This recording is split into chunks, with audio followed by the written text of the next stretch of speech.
Hello everyone, welcome back to Vidyalaya. आज की इस वीडियो में बात करेंगे फिर से एक बार हाउ टू फाइंड पीआई यानी पर्टिकुलर इंटीग्रल कैसे ढूंढना है। लेकिन इस बार फॉर्म सेकंड होगी, यानी कि आज बात करेंगे केस टू पर। केस टू क्या है वो देख लीजिए। जिस दिन क्यूब इस फॉर्म का होगा, या तो साइन ए एक्स फॉर्म का हो या कॉस ए एक्स फॉर्म का हो, तो उस दिन पीआई किस तरह से फाइंड किया जाता है वो चीज हम आज आपको सिखाएंगे। करेक्ट। चलिए, तो ऐसे केस में आपने क्या करना है देखिएगा। आपने फोकस करना है डी स्क्वायर पर। जहां पे भी डी स्क्वायर होगा तो आप वहां पे रखेंगे माइनस ऑफ ए स्क्वायर, यानी कि डी स्क्वायर को आपने रिप्लेस करना है माइनस ए स्क्वायर से। ठीक है, अब वो क्वेश्चन में समझाता हूँ कि कैसे आपने रिप्लेस करना है। और माइनस ए स्क्वायर का मतलब ये है, देखिए एक्स का जो कोफिशिएंट होगा, कभी ये 1 हो सकता है, कभी 2 हो सकता है, डिपेंड करता है। साइन या कॉस जब भी बात होगी तो सेम एज, यानी कि यही काम आपने करना है, चाहे साइन ए एक्स पूछे या कॉस ए एक्स पूछे। करेक्ट। चलिए फिर एक क्वेश्चन उठाते हैं, उससे आपको ज्यादा आसानी होगी समझने में। तो क्वेश्चन है D square minus D minus two into Y is equal to sine two X. ठीक। तो इसका जब सी एफ निकाला, क्योंकि सी एफ निकालना आप सभी को आता है, तो आई थिंक सी एफ निकालने में टाइम वेस्ट ना किया जाए। तो C one E to the power minus x plus C two E to the power two X, ये आपका इसका सी एफ आ चुका है। ठीक है। तो अगर इसको फैक्टराइज फॉर्म में लिखूंगा तो डी क्या बन जाएगा, ये D plus one into D minus two into Y equal to sine two X. इस तरह की फॉर्म भी इसको बनाया जा सकता है। क्यों? क्योंकि इसको फैक्टर कर देंगे तो ये इस फॉर्म का बन चुका होगा। ठीक है। चलिए, लेकिन इसका इस बार इसका यूज नहीं है, क्योंकि हमें डी स्क्वायर वाली टर्म ही चाहिए। तो पी आई कैसे निकालेंगे वो देखिएगा। P I equal to one upon F D into Q.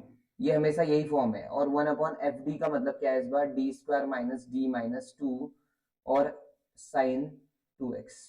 Correct. अब इतना होने के बाद जहां आपको डी स्क्वायर दिख रहा है ना, उसकी जगह आपने रखना है माइनस ऑफ ए स्क्वायर रखना है। तो वन अपॉन ऐसे रहा, डी की जगह मैंने वैल्यू पुट कर दी कितनी, ये देखो ये टू है ना ये, तो ये आ जाएगा माइनस ए स्क्वायर। ए स्क्वायर का मतलब कितना है इस बार, टू है। ठीक है। और ये साइन टू एक्स ऐसे रहेगा जैसा है, तो इसको वैल्यू रखता तो माइनस ऑफ ऐसे रहा, और ए स्क्वायर यानी टू का स्क्वायर आ गया माइनस डी माइनस टू, और साइन टू एक्स ऐसे ही बना रहेगा। ठीक है। तो टू का स्क्वायर कितना होता है, फोर, माइनस फोर और माइनस टू कितना हो जाएगा, माइनस सिक्स। तो ये जो चीज है पी आई, ये कुछ इस तरह का बन के आ गया, one upon minus six minus D, इस तरह का बन गया है। ठीक है। और यहाँ कितना, साइन टू एक्स। माइनस आप कॉमन ले सकते हैं, तो माइनस मैंने बाहर ले लिया। वन अपॉन क्या बच गया, डी प्लस सिक्स बच चुका है, और इधर साइन टू एक्स बच गया। ठीक है। अब अगेन आपने क्या करना है, ध्यान से सुनिएगा। आपने फिर से इसे डी स्क्वायर टाइप की टर्म बना देनी है, तो इसको रेशनलाइज जैसा काम कर देना है यहाँ पे। ठीक। जैसे देखो माइनस बाहर रहा, ये माइनस वन करके अलग छोड़ दिया मैंने डी माइनस सिक्स से मल्टीप्लाई और डिवाइड कर दिया। तो डी माइनस सिक्स से मल्टीप्लाई और डिवाइड करने के बाद आप देख पाएंगे कि डिनोमिनेटर में फिर से अगेन डी स्क्वायर बन जाएगा। ठीक है।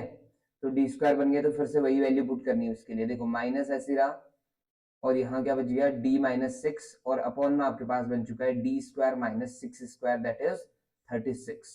ठीक है। अब फिर से वैल्यू पुट कर दो, तो ये बन गया माइनस वन ऐसे रहा, ये डी माइनस सिक्स आ गया, और अपॉन में आप आएंगे तो डी स्क्वायर यानी माइनस फोर अगेन आ जाएगा, और माइनस कितना, 36, और यहाँ साथ में आ गया साइन टू एक्स। ठीक। अब थोड़ा सा आगे बढ़ते हैं, तो हमारा सॉल्यूशन आ चुका है ऑलमोस्ट। ठीक है। तो P I is equal to क्या आ जाएगा, ये बन गया माइनस वन और D minus six upon minus forty बन गया आई थिंक, और साइन टू एक्स। तो माइनस माइनस प्लस बन चुका होगा, ये चीज आप समझते हैं।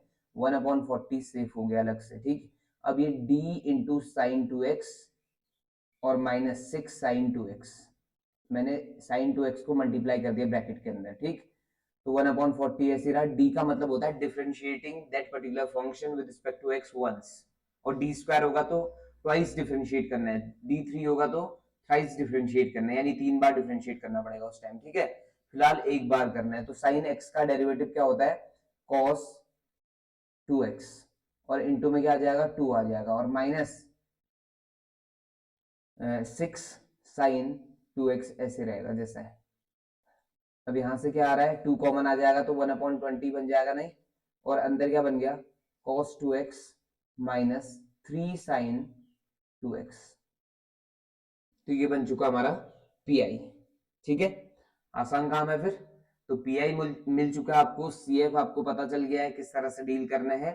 ठीक, तो फाइनल आंसर जो होगा वो होगा CF plus PI. Y equal to क्या होगा, CF plus PI is the final answer. और सीएफ और पीआई की वैल्यू जब रख देंगे तो आंसर कुछ इस तरह से दिखाई देगा, C1 e to the power minus x plus C2 e to the power 2x plus 1/20 cos 2x minus 3/20 sin 2x। ये इसका फाइनल आंसर दिखाई देगा आपको। क्लियर है? तो चलिए, ये चीज आपको समझ आ गई होगी कि कॉस और साइन के साथ किस तरह से आपने डील करनी है। ठीक, तो नेक्स्ट वीडियो में अगली फॉर्म के साथ आपके साथ हाजिर होंगे। चलिए, मिलते हैं आपसे नेक्स्ट वीडियो में। अगर आपको वीडियो पसंद आ रहा है तो please do like share and subscribe. Clear? Okay, thank you so much for watching.